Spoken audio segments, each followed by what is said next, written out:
안녕하세요, 풋볼 포레스트입니다. 전체 인구 14억을 자랑하는 중국 U17 대표팀이 2023 AFC U17 아시안컵에서 조별 라운드가 끝나지 않았음에도 탈락 위기에 몰리고 있고, 특히 어제 있었던 경기에서는 20분 만에 4골을 내주는 충격적인 수비력으로 많은 중국 축구 팬들에게 엄청난 분노를 사고 있습니다. 현재 2023 AFC U17 아시안컵이 태국에서 대회가 진행되고 있고, 예선을 통과한 16개 팀이 4개 조에 편성돼 대회를 치르고 있는데요. 우리나라 대표팀의 경우 1차전 카타르를 상대로 6대1, 아프가니스탄 대표팀을 상대로도 4대0이라는 대승을 거두면서 1, 2차전 도합 10골이라는 엄청난 성과와 함께 일찌감치 8강 진출을 달성한 상황입니다. 하지만 중국 대표팀의 경우 현재 조별 라운드 탈락 위기에 몰릴 정도로 상황이 매우 악화된 처지에 놓여 있는데요. 중국 U17 대표팀의 경우 U17 아시안컵에서 2008년 대회부터 2014년 대회까지 4대회 연속 조별 라운드 광탈이라는 아시아 대회조차 굉장히 버거워하는 성적을 보였고, 그마저도 2016년 대회부터는 U17 아시안컵 예선 탈락까지 해버리면서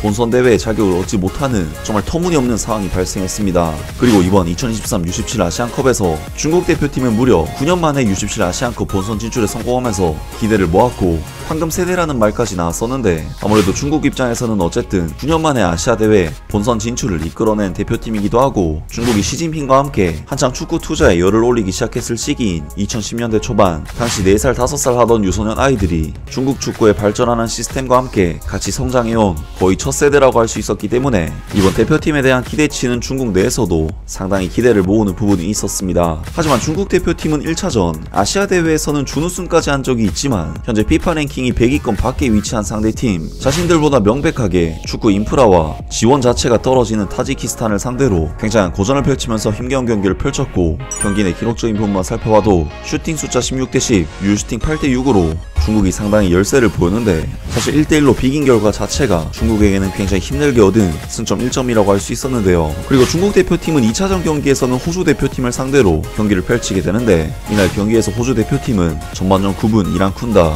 12분 데 아브레우, 18분 다시 이란 쿤다, 25분 글라슨 선수에게 실점. 마치 토트넘 하스퍼가 뉴캐슬 유나이티드를 상대로 6대1로 찢겨 나갔을 때와 비슷하게 25분 만에 4골을 허용하는 엄청난 실점 행진을 보여줬고, 그나마도 중국 대표팀 선수들이 분전해 왕 위동 선수의 2골을 포함 3골을 따라잡으면서 호주 대표팀을 위협했지만, 결국에는 아마나티디스 선수에게 거의 원맨쇼에 가까운 굴욕적인 실점을 허용하면서 5대3으로 무너지고 말았습니다. 중국 대표팀으로서는 남은 한 경기가 이미 자신들이 못 이긴 상대인 호주와 타지키스탄을 완벽하게 잡아냈던 사우디 대표팀이기 때문에, 중국 대표팀으로서는 9년 만에 아시아 대회 출전이지만 단 1승도 챙기지 못하고 짐을 싸야 할 위기에 처했는데요. 중국으로서는 정말 그동안 많은 자금을 투자해 축구 인프라를 조성하면서 선수들을 키워왔는데, 실질적인 첫 세대인 이번 대표팀의 실망스러운 성과는 당연히 기대가 컸던 만큼 아쉬움이 더욱 커진 반응들을 보였습니다. 최선을 다해 라이브 방송을 받고 바보들이 댓글을 달고 있는데, 이런 팬들이 있다는 게 정말 안타깝다. 호주 대표팀 상대로 5대3, 중국 축구는 수비에 의존해야만 더 멀리 갈 수 있는 약한 팀이다. 수비 축구가 희망을 볼 수 있을까? 수비가 정말 형편없지만 이 팀의 공격은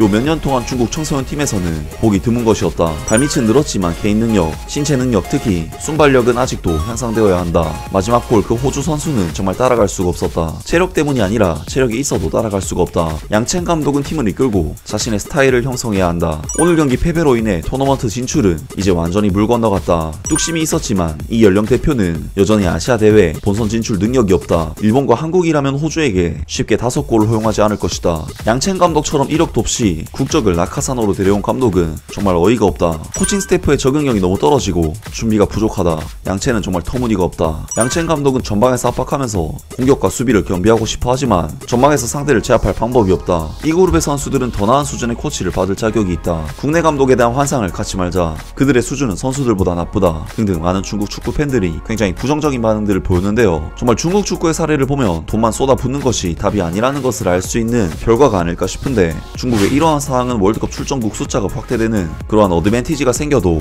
월드컵 진출을 장담할 수 없게 만드는 부분이 아닐까 싶습니다. 아무튼 오늘 영상은 여기까지고요. 영상 재밌게 보셨다면 구독과 좋아요 그리고 댓글 부탁드립니다. 감사합니다.